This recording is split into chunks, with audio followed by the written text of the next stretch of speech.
Hey my BL buddies, welcome back to Sangavi tax.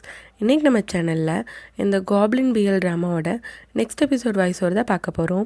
வீடியோக்குள்ளே போகிறதுக்கு முன்னாடி நீங்கள் இனி சங்கவி டாக்ஸை சப்ஸ்கிரைப் பண்ணலன்னா சப்ஸ்கிரைப் பண்ணி பெல் ஐக்கானை கிளிக் பண்ணிடுங்க.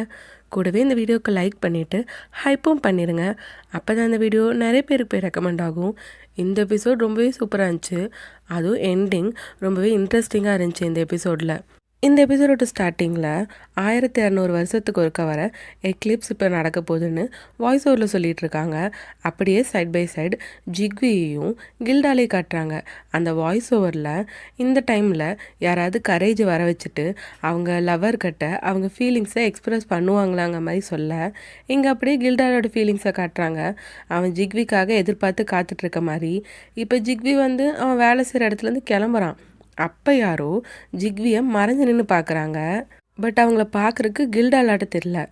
இன்னொரு பக்கம் போக்கையும் பிஹுங்கையும் காட்டினாங்கன்னா, போக்குக்கு அந்த ட்ரீட்மெண்ட் கொடுக்குறக்காக பிஹுங் ஏதோ பண்ணிகிட்டு இருந்தான்ல, அதுக்கப்புறம் போக் மேலே அந்த வாசனை குறைஞ்சிருச்சான்னு அவன் மோந்து பார்த்துட்டு இருந்திருப்பான். அப்போ போக்குமே உங்களுக்கு பிடிக்குமான்னு கேட்க 2 பேருக்கும் ஒரு ஐ கான்டாக்ட் போயிருக்கும். ஆக்சுவலாக இப்போ தான் போக் வந்து அவனோட கொஸ்டினே கம்ப்ளீட் பண்ணுறான். என்னென்னா, உங்களுக்கு ஜிக்வியை பிடிக்குமான்னு அவன் கேட்குறான். அப்போ பிஹுங்குமே என்ன சொன்ன அப்படின்னு கேட்க, இல்லை உங்களுக்கு ஜிக்வியை ரொம்ப பிடிக்குமா, லவ் பண்ணுறீங்களாங்க மாதிரி போக் கேட்க, பியோங் பயங்கரமாக சாக்காயிட்டான். என்னது, நான் ஜிக்வியவா, என்ன சொல்கிற அப்படிங்கிற மாதிரி இங்கே பியோங் சாக்காக போ கேட்குறான். ஆமாம், பிசிக்கல் அட்டாச்மெண்ட் அதுதான் ரொம்ப ஸ்ட்ராங்காக இருக்குன்னு என்னோடய ஓனர் கூட சொன்னாங்க. இப்போ போக்கு இப்படி சொல்லிவிட்டு அவனோட டவுட்டை சொல்ல, அப்புறம் தான் பிஹுங் எல்லாத்தையும் எக்ஸ்பிளைன் பண்ணியிருப்பான் போல். என்னென்னா ஜிக்வியும் பிஹுங்கும் ஆக்சுவலாக உண்மையாக சண்டை தான் போட்டுட்ருப்பாங்க. அவங்களுக்குள்ளே இது வரைக்கும் லவ்வே இருந்ததில்லை. இதை கேட்டோன்னு தான் போக்குக்கு நிம்மதியாக இருக்குது. ஓ அவ்வளோதானா, உங்கள் 2 பேருக்குள்ளே பிசிக்கல் அட்டாச்மெண்ட் இல்லை, பிசிக்கல் ஃபைட் மட்டும்தான் இருந்திருக்கு, நீங்கள் லவ்வர்ஸ் இல்லை எனிமீஸ் மட்டும்தான், அப்பாடாங்கிற மாதிரி இவன் சந்தோஷமாக நான் என்னென்னமோ நினச்சிட்டேன்னு சொல்கிறான். அப்போ பிஹுங்குமே, சரி நீ என்ன நினச்ச, நீ எங்களை பற்றி அப்பெல்லாம் நினச்சியா, பார்க்க சின்ன பையனாட்ட இருந்துட்டு நீ என்ன நினச்சிருக்கேன்னு கேட்க, அப்போ போக்குமே இல்லை நான் எப்போயெல்லாம் அதில் பற்றி திங்க் பண்ணல, லைட்டாக எனக்கு டவுட் வந்துச்சு அவ்வளோதான்னு சொல்ல, ஓ அப்போ நீ அதை பற்றி திங்க் பண்ணியிருக்க அப்படின்னு சொல்லிட்டு அவன் போக் பக்கத்தில் வர, அவன் போக்கிட்ட சொல்கிறான், வேணா பிசிக்கல் அட்டாச்மெண்ட்டாக என்னன்ட்டு நான் உனக்கு காட்டட்டுமான்ட்டு. இப்போ இவன்கிட்ட ஃப்ளர்ட் பண்ணுற மாதிரி பேச போக் உடனே பிஹுங்க தள்ளிவிட்டு இப்போ போக் சொல்ல ஆரம்பிச்சிடறான். ஆர்டிகல் 4ன்னு, அதாவது 2 பேரோட சம்மதெல்லாம் பக்கத்தில் வரக்கூடாது மாதிரி இவனுங்க ஆர்டிக்கல் க்ரியேட் பண்ணியிருப்பானுங்கள்ல, அதை இத்தனை நாள் பிஹுங் தான் சொல்லிட்டு இருந்தான். இப்போ போக் சொல்ல ஆரம்பிச்சிட்டான். அதுக்கப்புறம் அவனும் அங்கேருந்து ஓட பியோங் கலாச்சிட்ருக்கான். இங்கே வா நம்ம பிசிக்கல் அட்டாச்மெண்ட் பில்ட் பண்ணலான்ட்டு. அவன் ரொம்ப லவ்வோடு தான் போக்கை கலாச்சிட்ருக்கான். இன்னொரு பக்கம் கில்டால் காட்டினாங்கன்னா, கில்டாலுக்கு வெளியே இருந்தாலும் சரி வீட்டில் இருந்தாலும் சரி ஜிக்வியை நினைப்பாவே இருக்குது. யாரை பார்த்தாலும் ஜிக்வியை பார்க்குற மாதிரியே இருக்குது. ஆனால் போக்கே பிஹுங்கி காட்டினாங்கன்னா, போக்குக்கு அந்த ஸ்மெல்லை குறைக்க ட்ரீட்மெண்ட் கொடுக்குறங்கிற பேரில் அவன் போக்கோட கையவே தான் பிடிச்சிட்ருக்கான் பிஹுங்கு.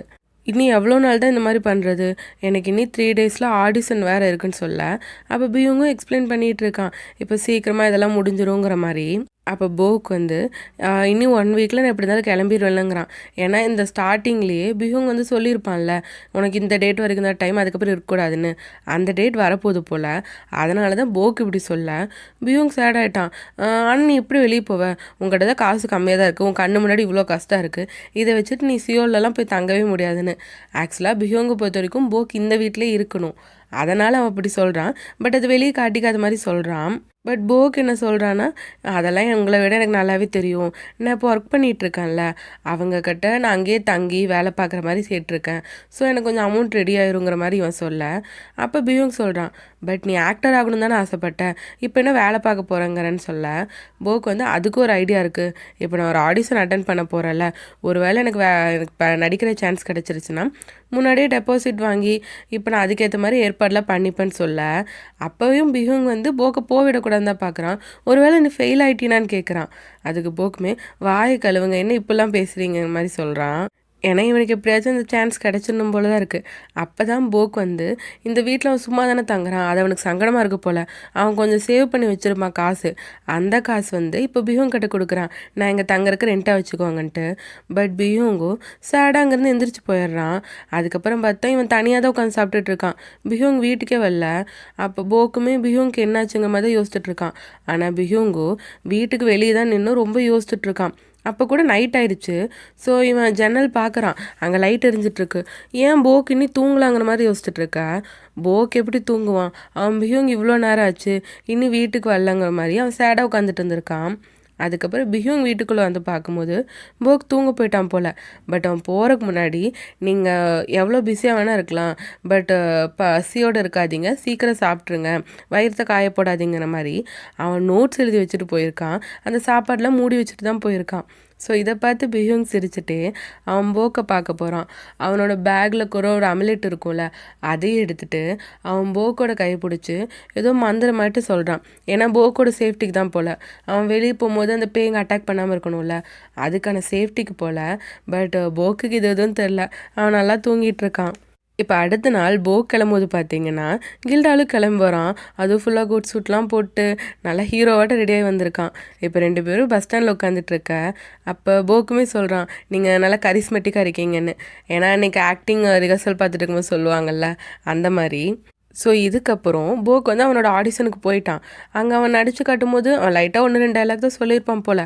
அதுக்கே கிளம்புங்கன்னு சொல்ல, என்னங்க நான் இன்னும் நடித்தே முடிக்கலங்கிறான். நீங்கள் நடிக்கிறத வச்சே எங்களுக்கு தெரிஞ்சிடும், இப்போ நீங்கள் கிளம்பலான்னு சொல்ல, அப்போ போக் திடீர்னு திட்ட ஆரம்பிச்சிடறான். என்னடா இவன் திட்டான்னு பார்த்தா அவன் ஆக்சுவலாக திட்டல, அந்த ஸ்கிரிப்டில் இருக்க டைலாக்கை தான் அவன் அந்த மாதிரி பேசி காட்டுறான். ஸோ அதுக்கு கொஞ்சம் நேரம் கழிச்சு தான் அந்த டேரக்டர்ஸ்க்கு புரியுது. அங்கே 2 டேரக்டர் இருப்பாங்க. அதில் ஒரு டேரக்டருக்கு போக் இப்படி பண்ணுறது பிடிச்சிருது, இவன் ஓகே தாங்கிற மாதிரி சொல்லிடுறாங்க. இன்னொரு டேரக்டர் தான் இல்லை அவனை பார்த்தா ஓல்டு ஃபேஷனாக இருக்குன்னு சொல்கிறாங்க. பட் இந்த டேரக்டருக்கு பிடிச்சிருதுல, ஸோ இன்னொரு டைலாக்கே கொடுத்து அதை நடிச்சு காட்டுன்னு சொல்லிட்டு இருக்காங்க. இந்த பக்கம் பிஹியூங் போய் அந்த பாட்டியை மீட் பண்ணுறான். அங்கே போய் சேடாக உட்கார அந்த பாட்டி என்னாச்சுன்னு கேட்டுட்ருக்காங்க. நான் என்ன ஆவரேஜாவாக இருக்கேன்னு கேட்க அந்த பாட்டி பிடிச்சி கலாய்க்க ஆரம்பிச்சிட்டாங்க, ஆமாங்கிற மாதிரி.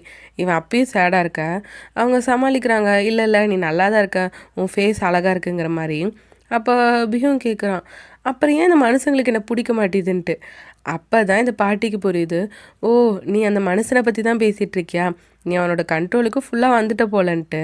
அப்போ பியூங்கும் அவன் வீட்டிலேருந்து கிளம்ப போகிறான்னு சொல்ல, அப்போ அந்த பாட்டி சொல்லுது, ஓ அப்படியா, அது சரி, கில்டால் மட்டும்தான் உன் கூட எப்பயுமே இருக்க முடியும்ன்ட்டு இவனைப்படியே பார்க்குறாங்க. இவன் சேடாக உம்முன்னு உட்காந்துட்டு இருக்கானா, அதை பார்க்கும்போது அந்த பாட்டிக்கு சிரிப்பு தான் வருது. இவன் நிலைமை பார்த்து நல்லா சிரிச்சிட்ருக்காங்க. ஆனால் அதுக்கப்புறம் தான் அவங்க சீரியஸாக சொல்கிறாங்க, உனக்கு அந்த ஹியூமனை ரொம்ப பிடிச்சிருச்சுல, எனக்கு தெரிஞ்சு அவன் தான் உனக்கான கரெக்டான பர்சன், அண்ட் நீ நல்லா ட்ரீட் பண்ணுன்னு சொல்ல, இவன் கேட்குறான் அது எப்படி பண்ணுறதுன்ட்டு. நீ எந்த ரெக்ரெஸும் வச்சுக்காத, அந்த மாதிரி அவனை பார்த்துக்கோ, அவ்வளோதாங்கிற மாதிரி இந்த பாட்டி சொல்லிகிட்டு இருக்காங்க.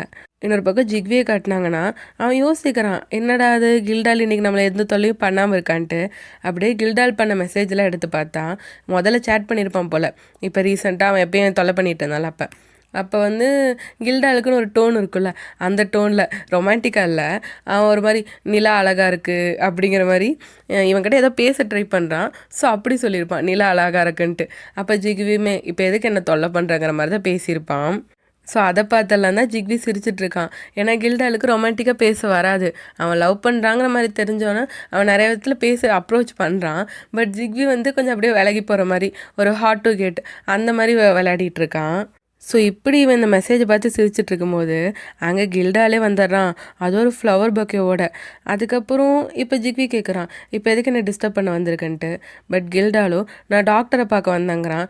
ஹலோ, இது பிளாஸ்டிக் சர்ஜரி பண்ணுற இடம்னு சொல்ல, எனக்கு ஒரே யோசனையாக இருக்குது, நான் உன்னை ரொம்பவே மிஸ் பண்ணிகிட்ருக்கேன், என்னோடய ஹார்ட்டில் ஏதோ மின்னல் அடிக்கிற மாதிரி ஃபீலிங்காக இருக்குது. நீ வந்து மவுண்டன்லேயும் இருந்த, அதே சமயம் ஏன் இடத்துலையும் இருக்கேன்னு கேட்க ஜிக்வி சொல்கிறான், உனக்கு இப்போ என்ன பிரச்சனைன்ட்டு. அப்போ கில்டாலும் நம்ம ரிலேஷன்ஷிப் என்னன்ட்டு நான் கன்ஃபார்ம் பண்ணிட்டேன்னு சொல்ல, அப்படியே 2 பேருக்கும் ஒரு ஐ கான்டாக்ட் போயிட்டுருக்கு.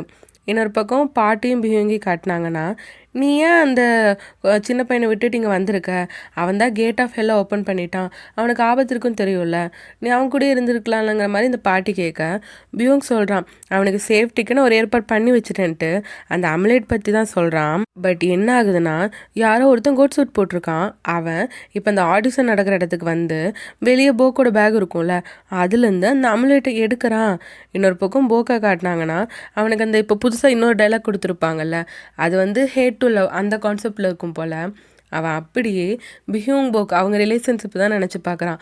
அப்படியே பிஹியூங் கிட்ட பேசுகிற மாதிரி தான் அந்த டயலாக் பேசுகிறான். அவ்வளோ லவ்வோடு பேசுகிறான். அதுக்கப்புறம் அந்த டைரக்டரே கேட்டாங்க, உனக்கு இப்போ நீ யாரை பற்றி நினச்சியா அவங்கள பிடிக்கும் தானேன்ட்டு. இல்லை நான் ஸ்கிரிப்டை தான் ஃபாலோ பண்ணுறேன்னு போக் சொல்கிறான். இல்லை நீ யாரையோ பிடிச்சவங்க பற்றி தானே இப்போ பேசினேன்ட்டு அந்த டேரக்டர் கரெக்டாக சொல்கிறாங்க. உங்கள் போக்குமே திருட்டு மொழி தான் முழிச்சிட்ருக்கான். அதுக்கப்புறம் தேங்க்யூன்னு சொல்லிவிட்டு அவனை அனுப்புகிறாங்க. ஆனால் வெளியே அந்த இன்னொரு கோட் சூட் போட்டு வந்தான்ல அவன் கையில் தான் அந்த அம்லேட் இருக்குது. இப்போ போக் ரெஸ்ட் ரூமில் ஃபேஸ் வாஷ் பண்ணிகிட்ருக்க அந்த அம்லேட்டை கொண்டு வந்துட்டு இருந்தான்ல அவன் அதை அப்படியே அங்கேருந்து உடைக்க இப்போ ரெஸ்ட் ரூம்குள்ளே அப்படியே கரண்ட்டு கட் ஆகுது. அப்போ போக் பக்கத்தில் அந்த பேய் வந்துருச்சு. ஏன்னா பிஹியூங் பண்ணி கொடுத்த அந்த சேஃப்டி தான் உடஞ்சிருச்சுல.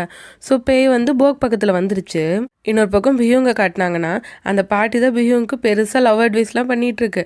அப்போ திடீர்னு பிஹியூங் ஏதோ டிஃப்ரெண்ட்டாக ஃபீல் ஆகுது. உடனே அங்கேருந்து ஓடுறான். இன்னொரு பக்கம் போக்கை காட்டினாங்கன்னா அந்த பேய் போக்குக்குள்ளே வந்துருச்சு. அவன் கொடூரமாக சிரிக்கிறான். இப்போ இந்த ஆடிஷன் நடக்கிற இடத்துக்கு வந்து பிஹியூங் கேட்டு பார்க்குறான், இப்படி ஒரு ஆளை பார்த்தீங்களான்ட்டு. பட் அங்கே யாருக்கும் அவ்வளோக்கும் தெரியல. அப்போ தான் போக்கோட பேக் வெளியே இருக்கிறத பார்க்குறான். அதில் தான் அந்த அமலேட் இல்லையில. ஸோ ஏதோ தப்பாக இருக்குன்னு சொல்லி மாடிக்கு ஓடி போய் பார்க்க கரெக்டாக அந்த மாடியோட விளிம்பில் தான் போக் நின்றுட்டுருக்கான். அவன் அப்படியே திரும்பி பார்க்க அவனுக்குள்ளே இருக்க பேய் சொல்லுது, நீ ரொம்ப லேட்டாக வந்துட்டேன்ட்டு. அப்போ பிஹியூங்குமே யூ அப்படிங்கிற மாதிரி அவன் கோவமாக பார்க்குறான். அப்போ அந்த பேயுமே இது ரொம்ப ஃபன்னாக இருக்குன்னு சொல்ல பிஹியூங் அப்படியே போக்கை காப்பாற்ற ஓடி வரான். அப்போ வாய்ஸ் ஓவரில் சொல்கிறாங்க, அந்த பாட்டி சொல்லியிருக்கோம்ல, நீ இப்போ மட்டும் ஏதாவது ஆபத்தாக பண்ணினா நீ திரும்ப உயிரோடவே வர முடியாதுன்னு. ஸோ பிஹியூங்கோட நிலமையும் அவனுக்கு அவ்வளோக்கு எனர்ஜி இல்லை. ஸோ இப்போ போக்கை காப்பாற்றும் போது அவனுக்கு ஆபத்து வந்தாலும் ஆபத்து வரும். ஸோ இதை அப்படியே காட்டிட்டு அப்படியே பிஹியூங்க்கு போக்கோட நினைவுகள், அவனும் போக்கும் சண்டை போட்டிருப்பாங்க, போக் க்யூட்டாக நிறையா பேசியிருப்பான், அதெல்லாம் அப்படியே காட்ட இப்போ போக் வந்து அப்படியே கீழே விழ போகிறான். பிஹியூங் அவன் பக்கத்தில் போய் அவன் கையை பிடிக்க போயிட்டான். இதோட இந்த எபிசோட் முடியுது. இந்த த்ரில்லிங்கான சீனோட தான் எபிசோடு முடிக்கிறாங்க. அப்படியே என் கிரெடிட்ஸில் காட்டினாங்கன்னா இதுக்கு முன்னாடி சோஃபாவில் படுத்துட்டு 2 பேரும் கை பிடிச்சிட்டு இருந்திருப்பாங்கல்ல. அப்போ பிஹியூங் வந்து ஏதோ நியூஸ் பேப்பரோட படிச்சுட்டு இருந்திருப்பான். போக் வந்து ஏதோ எழுதிட்டு இருந்திருக்கான், அவங்ககிட்ட எவ்வளோ சேவிங்ஸ் இருக்குது அந்த மாதிரி. ஆக்சுவலாக அப்போ அவங்க கை பிடிக்காம தான் இருந்திருக்காங்க. பட் பிஹியூங் தான் உன்னோட கை கொடுன்னு சொல்ல இவன் ஒன்றே ரைட் ஹேண்ட் கொடுத்துருப்பான். ரைட் ஹேண்டை கொடுத்தா எப்படி போக் அதில் எழுதுவான், அவன் என்ன பண்ணுறதுன்னு யோசிச்சுட்டு இருக்க. பிஹியூங் வந்து இதுதான் படிச்சுட்டு இருக்கான். பட் இருந்தாலுமே அதை நோட் பண்ணிட்டு உன் கையை கொடுங்குறான். அப்போ போக் வந்து அவன் எப்பயும் பண்ணுவான்ல அந்த மாதிரி தான் லெஃப்ட் ஹேண்டையும் கொடுக்குறான். அதாவது 2 கையும் பிஹியூங் பிடிச்சிக்கிற மாதிரி. ஆனால் பிஹியூங் என்ன பண்ணுறான்னா அவன் எந்திரிச்சு அவன் ரைட் ஹேண்டை எழுதுறதுக்கு வச்சுட்டு லெஃப்ட் ஹேண்டை பிடிச்சிட்டு அவன் பாட்டுக்கு படுத்துட்டான். ஸோ அவன் சின்ன சின்ன விஷயத்தையுமே நோட் பண்ணி போக் கூட க்யூட்டான சீன்ஸ் தான் வச்சுட்ருக்கான். இந்த சீன் பார்க்குறக்கே ரொம்பவே க்யூட்டாக இருக்கும். பிஹியூங் வந்து போக் என்ன பண்ணுறான்னு நோட் பண்ணிவிட்டு பட் போக்கோட கையை பிடிக்கணுங்கிறதுல அவன் உறுதியாக இருந்திருப்பான். ஸோ இந்த சீன் உங்களுக்கு பிடிச்சிருக்கான்னு சொல்லுங்கள்.